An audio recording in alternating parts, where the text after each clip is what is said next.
రాష్ట్రంలో ఇప్పుడు వరదల కారణంగా నష్టం ఏ శాఖకి ఎంత జరిగిందంటే ఆర్ఎండ్బి అంటే రోడ్లు కొట్టుకుపోయింది 2164 కోట్లు, నీటి వనరులకి 1568 కోట్లు, పురపాలక శాఖకి 1160 కోట్లు, రెవెన్యూ శాఖకి 750 కోట్లు, విద్యుత్ శాఖకి 481 కోట్లు, వ్యవసాయ శాఖకి 301 కోట్లు, పంచాయతీరాజులకి 167.5 కోట్లు, మత్స్యశాఖకి 157.86 కోట్లు, గ్రామీణ నీటి సరఫరాకి 75.5 కోట్లు, ఉద్యానవన శాఖకి 39.9 కోట్లు, పశుసంవర్ధక శాఖ 11.5 కోట్లు, అగ్నిమాపక శాఖకు 2 కోట్లు నష్టం వాటిల్లినట్టు అధికారులు అంచనా వేశారు.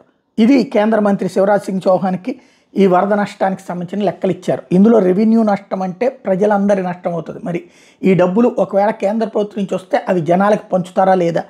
అట్లాగే పశుసంవర్ధక శాఖకి నష్టం అంటే ఆ శాఖకి ఇక్కడ పోయేది ఏం లేదు, కానీ ప్రజలకు సంబంధించిన పశు సంపద చాలా వరకు కొట్టుకుపోయింది, చచ్చిపోయినాయి జంతువులు, ఏదైతే మేకలు, కోళ్ళు, ఆవులు, గేదెలు ఇట్లాంటివన్నీ కూడా. మరి వాళ్ళకి ఇస్తారా ఇది అన్నటువంటిది తేలాల్సి ఉంది.